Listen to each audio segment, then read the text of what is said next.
As we head into the NBA season, we have the honor of having Zach Lowe in for Jalen.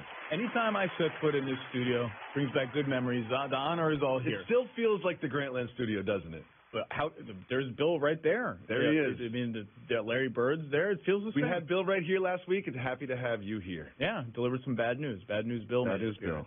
So, Zach, today you published your annual tiers of the NBA column. I've read the entire thing, digested it, and we're going to start at the top. Okay. You have a tier one. You have 4 teams in tier one, but you have sub-tiers, which I like. You have sub-tiers. I would consider them independent tiers. Okay, you've got the Warriors. Clearly a class of their own. And then you've got the Rockets and Celtics. Yes. And then below that, you've got the Raptors. Yes. Now, you and I agree that the Celtics are ahead of the Raptors in sort of like the pecking order of the NBA. Some other people wouldn't agree with that. Yes. So of those teams, which of those teams do you think would give the Warriors the most trouble in a 7-game series? Assuming the Rockets do not somehow get Jimmy Butler, I would go Boston. I just think they have the right personnel to switch everything. Big wings who can abuse mismatches, kind of hunt Steph Curry, a lot of shooting, #1 defense in the league last year. I just think they check all the boxes. The one box they don't check that no one else checks is like having 2 of the 3 best players in the NBA on your team, which is what Golden State has. Very difficult box to check. Yeah, so only one team has that one. So what about the Rockets? I mean, we saw the Rockets last year, and you said with Jimmy Butler, but they haven't changed their roster that much. You know, you lose Trevor Ariza and Ba Mute, but you put in Carmelo. They pretty much beat the Warriors. They came as close to beating a team in a 7-game series as you possibly can. Why would you say the Celtics would give the Warriors more trouble? If you stopped games 6 and 7 at halftime, everything would look great for the Rockets. It was awesome. Then the third quarter happened, and it's like, oh, okay. I just think the Rockets have more questions to answer defensively after losing Ariza and Ba Mute. I think those losses have been a little overrated, but I think they have a little more to figure out on that end. The Celtics are kind of a ready-made, like, anti-Warriors team. Wouldn't beat the Warriors. Let's get that. Let's like make that clear. But you're saying no chance. I mean, there's a chance. We also have to watch 82 games. You know what I mean? Like we need to watch 82 games before we really say chance or no chance. But right now, you would say there's no chance. I would be very surprised if the Warriors didn't win the championship this year, wouldn't you? Of course, no. I mean, I'd say more this year than any other year of this Warriors dynasty. Although Draymond's sort of health nicks and knacks are starting to worry me a little bit, because he's also, like, how he ages is going to be huge for, like, do they pay him?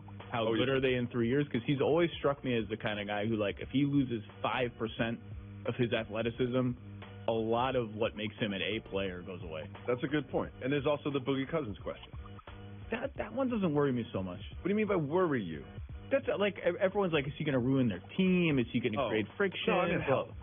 Oh, health. Well, health. We know that. I'm not worried about, like, I think the whole Warriors credo is just like, you play with this uniform on, you play our way, we win games, and we have all-stars all over the place. I don't think he's going to be like, I'm not touching the ball enough. And if you don't, we don't need you. You don't play. Yeah, it's fine. Like, I don't worry about that kind of chemistry stuff with Boogie, but it's more of a health thing. Like, what are you going to get from him? He doesn't necessarily rely on his athleticism as much as sort of a Draymond or a KD. But the same thing applies. If we get to January and February and it's like, you know what, this is taking longer than we think. It looks like it's going to be next year where he's like really, really good again. Like, they don't need him. They just don't need him. Yeah, but there are personnel questions with these Warriors. I mean, this year they've got everybody. Everything works. You know, we know who the roster is. But it seems like there could be some movement next year, and a lot of that is focused on Kevin Durant. Now, Kevin Durant was a free agent last summer, but no one really talked about it. It was like, he's going to stay. We know he's going to stay. But then this summer, it starts to feel a little different about next year. It just seems like, Chris Haynes went on and said that New York has an attraction to him. And then we have our friend Marcus Thompson, who on the radio didn't make a report, but he did say, man, KD out. I feel like he's gone. It does have that vibe, like this is it. This could be it right here. And he said that on the radio, and he also did a follow-up post and said, look, that was my opinion. I'm not reporting anything. Because sometimes when you say things in microphones, you say get taken out of context and sort of like, go around. But this feels very different. Doesn't it feel different to you? It does, and Marcus knows the vibe of that team better than anyone covering it. He knows the players, so he knows everyone. They trust him. So his opinion, even if it's just his opinion, means something to me. It does feel different. I think the reason it feels different is like 2 years is fast. 2 years is like you made this big deal. Oh, yeah. You wrote a letter for the Players Tribune. You had everyone come to the Hamptons. Like 2 years, you're leaving. Yeah. Well, 1 year you got to acclimate, and the second year you're there. And 3 years feels like, all right, 3 is a decent amount of time. If they win it every year, it's like, I did this. I mean, LeBron did 4 in Miami. Mm-hmm. You're coming up on that same kind of timetable.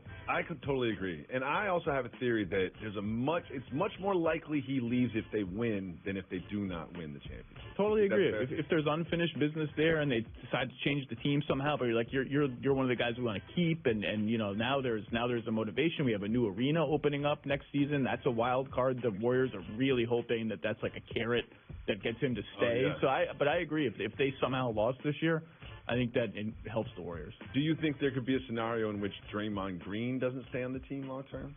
Absolutely. I mean, look, the Warriors are saying all the right things about, like, we're going to pay Clay.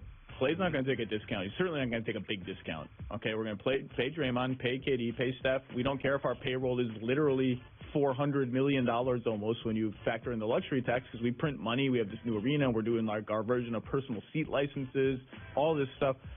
Man, that's a lot of money still. Well, take me behind the curtain. Like, you brought up this new arena twice, right? But if I'm an athlete, if I'm an NBA player, why am I like, oh, you guys are building a new arena, I'm definitely going to stay? I had this exact conversation. Where was I? In Boston last week, because we were talking about this. I'm like, I mean, it's cool. Like, it's cool. And, like, KD... It's like new facilities, a cool locker room. Like, KD lives in San Francisco. Yep. So he's... super high up in the hills, though, yeah, right? But he's one of the only guys who's like, okay, I'm not in Oakland. Like, that helps me. Like, life in San Francisco, everything being there helps me. But I agree. It's like, once you're on the court, it's like, oh, there's some fans, there's some baskets, like, there's some wood, the music's playing. Like, I don't really know how much it matters. I can understand why it's important for ownership to retain these players in the open arena, but I don't understand how it helps the athletes so much. I think the practice facility, frankly, is more important than the arena. That's where they live. Point. That's where they spend their time. That's a good point. Well, those Warriors are going to be taking on LeBron and the Lakers tonight. And there is, I mean, I'm going to watch this, even though it's super late and I've got a million kids. I'm going to stay up and watch this. But there is an interesting thing happening tonight. Lonzo Ball. Lonzo Ball is going to play. And what does that mean for the Lakers, and sort of like what do you expect about him and his role this season? I can't wait to see how he fits with Bron, because when Bron signed there, a lot of people in the media, okay, let me go to the trade machine, see how we can get Lonzo out of here and see what comes back. And LeBron wants another playmaker with him. He was very clear about that in Cleveland. He wanted Kyrie. He wanted someone who could take the load off. He wanted like kind of a traditional point guard. Does Brandon Ingram get close enough to that Lonzo becomes tradable because his shooting is going to be kind of a shaky fit with Bron, or does Bron really want to play with someone who's going to kick it ahead and do all that stuff? I'm fascinated to see how it works. I really love Lonzo Ball as a basketball player. I think casual fans are like, oh, he can't shoot. It's like, well, yeah, he can't shoot, but if you watch the games, he does everything else really well. Everything else really well. And you brought the fact that LeBron wanted a playmaker last year. He was very vocal about that. And the Cavs had a strategy like, we've got LeBron James, he's going to have the ball, and we're going to literally surround him with human beings that can shoot three-point shots. It seems like the Lakers have like kind of an opposite approach, which is a bit concerning because if you look at their roster, like Kuzma and Hart are kind of like their shooters. Do you think that'll change over the course of the season? See, I think their lack of shooting has been overblown. Part of that is based on the hope that Ingram's 39% from three last year was like semi-real. But Kuzma can shoot, Hart can shoot, KCP can shoot. Yeah. Even Ball and Rondo, like Ball shot low 30s last year from three. Catch and shoot, he was like 33%, but he's like taking hard threes. He was taking like off the dribble threes, lots of threes. He wasn't like Rondo, who's like, oh, you're going to just leave me here, I'm going to shoot. I'm kind of like optimistic. To me, their defense is a much bigger issue to me. I'm not worried about their shooting unless they play all those weird veterans that they signed at the same time. You know I love those weird veterans. You love them. Everyone loves them. They're fun. They're less important and less good than the young guys. You know one thing I love them? I think they're less important and less good. I think those are facts. One thing I love about them is it's not like Magic and Rob Pelinka went and signed these guys and then told LeBron they signed them. Like, I feel like LeBron co-signed all of these players. It's kind of like he wanted them on the team, which makes me believe in them more. It's a little murky, how much of a role he had in the decision-making process. Their justification for it is still strange. Like, we want more playmakers. We want to play fast. We want LeBron to post up more and all this. Like, I still just think, like, Beasley and Lance and McGee are fast. Like, net shooting is still not enough. They still don't have enough. Like, among the veterans that they signed, you'd like one more shooter would have been nice. But, we'll see. You going to DVR the game or stay up for it? Be honest. I'll probably stay up for the first half. Yeah. Once it's midnight, it gets a little tough. And also second half of preseason games, when they come out for the third quarter, it's like, okay, everyone's gone. I haven't heard of these people. Everyone's out. I pay pretty close attention to this league. I have not heard of these players. Well, in your tier column, which is excellent, everyone should go read. You listed a list of teams that were your borderline playoff teams. There's a lot of them. There's a lot. I mean, you hedged your bets there. Like, so here we have, in the West, we have the Spurs, the Pelicans, and the Trailblazers. In the East, we have the Nets, Pistons, Hornets, and the Heat without Jimmy Butler. So there's basically spots for 2 teams in the West and 1 team in the East, I believe, and 2 teams in the East. So let me pitch you my teams. Okay. Are the Knicks going to make the list? Are the Knicks going to make your pitch? Well, the Knicks and the Cavs. Let's take a look at the teams again, so I can just pick from them. Okay. So we've got the Spurs. The Spurs are in. The Trailblazers are in. The Pelicans are out. That's your pick? And let me tell you why.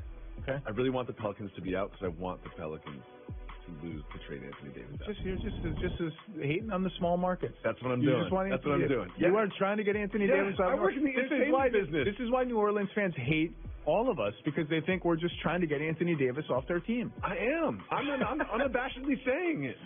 I'll say it. I love New Orleans. I love the people of New Orleans. Are you going to go down there and get a press pass and start whispering rumors about Anthony Davis around the team? Are you going to actively undermine them? No, I haven't. I haven't thought of it. But if you get a press pass, you can't drink, so I'll probably not do that. Okay. Here are my East teams. My East teams that I think are going to make it from that list. Let's see here. Let's take a look. We got. Oh no. Heat, a lot of teams. Definitely. Heat and Cavs. I'm taking Heat and Cavs. Off the board. Going off the board. I love the Cavs so much. I love how much you love the Cavs. I love the Cavs. It's not crazy. I just don't. I think I'm lower on them than the consensus, so I'm going to just go out there and say I'm lower. I think that the freedom that they will feel without the shackles of the LeBron James as a teammate it'll just really open up all the games. You can see Rodney Hood's going to be scoring double digits. It's going to be great. Rodney Hood, if he doesn't score double digits, they're going to score 80 points. There's some problems. That's a good point. That's a good point.